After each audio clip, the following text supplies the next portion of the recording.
I let my parents handle my baby shower planning. On the day of, my mom said, "We invited your ex instead of your husband. He deserved closure." Dad added, "It's not a big deal, you're over it." I stood there, pregnant and shaking, as my ex smiled and said, "Still got that glow for me, huh?" Malik was flipping through the baby registry on his phone while I tried to put my swollen feet into sandals. "Hey," he said, without looking up. "You sure you're okay with your folks doing everything for the shower?" I paused, half bent over my belly. They offered. "I think it's their way of, I don't know, trying to reconnect?" He finally looked up. "Just seems like you don't really trust them." I gave a tired smile. "I don't. But I'm trying." I was trying. Really. It had been a hard few years with my parents. When I married Malik, they were polite, but distant. They didn't scream or disown me, but there was this constant undercurrent of disappointment. They never said anything outright, it was more the coldness, the awkward family dinners, the sudden lack of invitations to family events. Like they couldn't accept that I hadn't picked someone who looked like us, or came from the same background. But when I told them I was pregnant, something seemed to shift. They softened. My mom asked questions. My dad even sent over a vintage crib from the garage, the one I used as a baby. And then, out of nowhere, they offered to throw me a baby shower at their house. "Don't worry about a thing," my mom had said over the phone. "You just show up and enjoy the day." I wanted to believe it. I wanted to let my guard down. Malik was hesitant, but I told him to let it be. I thought maybe, just maybe, we were turning a corner. The morning of the baby shower, Malik ran out to grab a gift we'd forgotten to wrap. I arrived first. I parked in front of the same house I'd grown up in, the brick split level on the quiet cul-de-sac in Maple Grove, but everything about that day already felt a little off. There were too many cars. The driveway was packed, the curb lined with unfamiliar plates. I waddled up the path, trying to keep my breath steady. I was 32 weeks pregnant and every step felt like I was hauling a suitcase up a mountain. When I walked in, I noticed something immediately. There was a board near the entrance. One of those decorative collages displays people's love for parties. My mom always liked those, photos from my childhood, old family portraits, even a few of me and Malik from our wedding. But right in the center of the board was a large, glossy print of me and Devin, my ex, standing in front of the Mississippi River in St. Anthony, Maine, smiling like a damn engagement announcement. My stomach dropped. I stood there, frozen, trying to make sense of it. Maybe it was old? A mistake? A mix-up? "Anika," my mom's voice called from the kitchen. "Come in. We're just finishing up the chat." I walked in slowly. My heart was thumping. I saw my mom arranging platters, perfectly at ease. My dad was chatting with a neighbor near the back porch. "Mom," I said quietly. "Why is there a picture of me and Devin on the photo board?" She looked up with the calmest expression, like I had just asked why the samosas were triangular. "Oh," she said. "He's here. We invited him." The words didn't register. "You what?" "He reached out," she said, with that tone of forced patience. "Said he wanted closure. That he wanted to make peace." I thought it was a good idea. Clean slate, you know? I stared at her. "So you invited him? Instead of Malik?" She frowned. Of course Malik was invited. But this isn't about replacing anyone. Devin wanted to come. I thought it would be healing. Why would he even want to come? I said, my voice cracking. He said he still cared. Not in that way, she added quickly, seeing my face. Just as someone who was once important to you. That was when my dad appeared behind her, like clockwork. "Don't make it a big deal," he said. "You're married now. You're happy. This is just a nice gesture." I couldn't speak. My heart was pounding so hard it drowned everything else out. Then I heard him. I heard congratulations are in order. I turned slowly. Devin was standing near the entrance to the living room, holding a paper-wrapped box. He looked older, thicker around the shoulders, but otherwise the same. Same confident grin. Same casually styled hair. Same deep voice I once thought was charming, now curling around my spine like a cold hand. "You look good," he said, eyes flicking to my stomach. Still got that glow. I felt physically ill. I turned around and walked out of the house. I didn't care who saw. I didn't care if the samosas burned or the ice sculpture melted or if my mother had to explain to 40 people why the guest of honor left before the first toast. I got in my car, shaking. Malik called just as I slammed the door. "I'm outside your parents' house," he said. "But I can't find parking." "Don't," I said. "Just meet me at home." When I walked in the door 25 minutes later, Malik was already there. He looked up from the couch, alarmed. "What happened?" I sat down hard, then started crying. I told him everything. From the photo board to Devin's smirk to my parents' complete detachment from reality. I expected Malik to be furious. Instead, he was heartbreakingly calm. He just said, "I'm sorry." "Why aren't you mad?" I asked him. He looked at me, his eyes sad but steady. "Because you're already in enough pain. I'm not gonna add to it." We didn't talk about it for a while after that. Not in detail. We just moved on. Or tried to. 2 days later, a package arrived from my parents. A large cardboard box filled with baby shower gifts. A card inside, not addressed to either of us, said simply, "You didn't give us a chance to explain. We hope you'll let this go." No apology. No ownership. Just expectation. That I would be the bigger person. Again. I didn't respond. My phone started buzzing the next week. Missed calls from my mom. Then texts. Then voicemails, long and looping, always ending with "call me back when you've calmed down." I didn't call back. When Samara was born, Malik's mom flew in from Atlanta and stayed with us for a month. She was quiet and warm and brought tea every morning. She held my hand during contractions. She took care of our laundry when I was too sore to move. She called Samara my golden girl and kissed her forehead every night before bed. We didn't tell my parents about the birth until Samara was 6 weeks old. My mother cried when I finally sent a picture. Not from joy, from being excluded. "You're keeping your child away from her grandparents," she said. "No," I replied. "I'm keeping myself away from people who don't respect me." Malik didn't push me to forgive them. He never said, "They're still your parents," or maybe they meant well. He knew better. He just stayed close. Changed diapers. Helped me walk through the haze of postpartum exhaustion. We found our rhythm, me, him, and Samara, in quiet moments. Rocking her to sleep during the blue early hours of the morning. Tag-teaming laundry and midnight feedings. Sharing frozen waffles at 2 a.m. on the living room floor like college kids again. My parents sent gifts, one after another.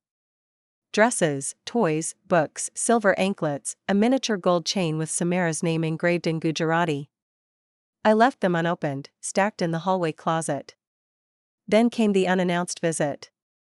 It was a rainy Tuesday afternoon. Samara was finally down for a nap, and Malik had gone out to run errands. I was curled up on the couch with a half-warm cup of chai and the baby monitor crackling softly when I heard the doorbell. I wasn't expecting anyone. I opened the door and there they were. My parents, standing side by side under a black umbrella, holding a gift basket wrapped in cellophane and tied with a pale yellow ribbon. My mother gave a nervous smile. My dad looked like he'd rather be anywhere else. "We didn't want to wait anymore," she said. "We had to see her." I didn't move. Didn't invite them in. "She's sleeping," I said flatly. "We brought fruit," my mother continued, as though this was a casual Sunday drop-in. "And ghee. And some things from India." Real cardamom. Not the kind they sell here. My dad was silent, eyes flicking over my shoulder like he was searching for a reason to pretend this wasn't awkward. We just wanted to apologize, my mother finally said. We didn't think it would hurt you so much. That sentence sat there like a stone between us. We didn't think it would hurt you so much. As if my pain had taken them by surprise. As if it wasn't the most predictable outcome of what they did. I took a deep breath, trying to stay grounded. You didn't think about me at all, I said. You thought about your own comfort. You wanted a neat ending to something messy. You wanted Devin to have a chance to feel better. You didn't care if I felt worse. That's not fair, my mother began. No, it's not, I interrupted. It's not fair that I have to explain this. That I have to protect myself from people who are supposed to protect me. My voice was shaking now, but I kept going. You invited someone who cheated on me, lied to me, emotionally wrecked me. You thought he deserved to be part of one of the most important days of my life? And then you acted like I was being dramatic when I said I didn't want him there? They both stood still, rain misting around their umbrella, the sound of tires hissing by in the distance. My father finally spoke. We made a mistake. It wasn't an apology. But it was something. My mother's expression flickered, like maybe she'd come here expecting something different. A softer version of me. Maybe even forgiveness. I'm not ready to let you into her life, I said, gesturing toward the monitor behind me. You don't get to be the doting grandmother just because she's here now. You need to earn that. We will, my mother whispered. I nodded once, slowly, and then closed the door. I stood there for a long time afterward, forehead against the wood, listening to the distant shuffle of their footsteps fading into the rain. Then I went back to the couch, picked up my chair, and listened to Samara breathing gently through the monitor. Malik came home and found me sitting silently at the kitchen table. I told him everything. They came here? He asked, surprised. Really? I nodded. I didn't let them in. He placed the grocery bags down and took my hand. You okay? I think so. He was quiet for a beat. What do you want to do next? I didn't answer right away. Because I didn't know. Not yet. The thing about betrayal, especially when it comes from family, is that it doesn't just cut you once. It keeps reopening. Little moments, unexpected reminders, casual comments from well-meaning friends who don't know the full story. They pick at it. It scabs, it bleeds again. In the weeks after that doorstep confrontation, my parents backed off. No more surprise visits. No more texts, at least not to me. But they started messaging Malik. Short, cautious check-ins. Polite updates. Hope the baby is doing well. Tell Anika we're thinking of her. He showed them to me, every time. Should I say anything back? He'd ask gently. No, I'd say. Not yet. He never pushed. Instead, Malik focused on being the kind of partner that made me question why I ever tolerated less. He read every baby sleep blog he could find, stayed up on night shifts without complaining, and even took up cooking because I was too tired to feed myself some days. He wasn't just being a good dad. He was calm in the eye of a storm I didn't even realize I was still in. But the weight of it all followed me. It hit during a checkup with Samara's pediatrician. Just a standard visit. Weight, height, reflexes. Nothing unusual. But when the doctor asked about family medical history on my side, I froze. Because I didn't want to call my mother. I didn't want to hear her voice. I didn't want to pretend like we were fine so I could check a box. Later that night, while Malik was burping Samara, I sat on the edge of the bed and stared at the floor. I'm scared, I said quietly. He looked over. Of what? I don't know, I admitted. That I'll always feel this torn. That I'm not strong enough to be a mom and also be this daughter. That she'll grow up asking why my parents aren't around and I'll have to lie or tell her stories that make her hate them.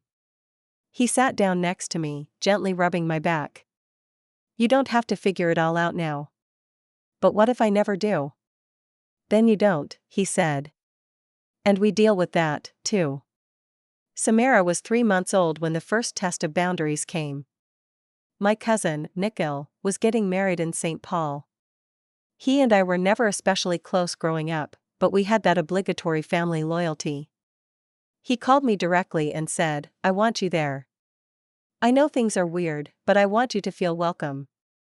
I didn't RSVP right away. I didn't want to see my parents. I didn't want to walk into a ballroom and feel their eyes scanning me across the room. But Malik reminded me that not showing up wouldn't just send a message to my parents, it would also tell every auntie and uncle in the family that I'd exiled myself. That I'd become difficult. So we went. It was the first time I wore something fitted since giving birth. A navy blue lehenga with gold thread work that I had altered twice because my body no longer felt like mine. Malik looked handsome in a kurta, baby blue with a silver trim. Samara was strapped to his chest in a sling, wrapped in a tiny matching dupatta my mother had mailed weeks before and I almost didn't use. The venue was the Union Depot. Grand ceilings, long windows, elegant lighting. It was the kind of wedding I used to dream of before life made me dream smaller. We were greeted by a swirl of relatives. Smiles, baby talk, gentle ribbing. People were nice, overly so. Like they knew something but didn't want to bring it up. And then I saw them. My parents were standing near the far end of the room, talking to Nikhil's mom. My mother noticed me first. Her smile was immediate, wide but restrained. My father turned a second later. He didn't smile. But he didn't look away. We didn't speak that night. Not really. We stayed on opposite ends of the hall, orbiting each other like moons, unsure whether they still belonged to the same planet. My mother came over once, when Malik was getting drinks. She touched Samara's arm gently and said, "She's perfect." I gave a short nod. "She is." Then she walked away. No begging. No drama. Just a moment. It stayed with me. Weeks passed. Then months. Samara's first laugh came during an early morning diaper change. Her first time rolling over was on the day Malik finally got her to nap in her crib instead of on his chest. These were the milestones that mattered. My parents became shadows on the periphery.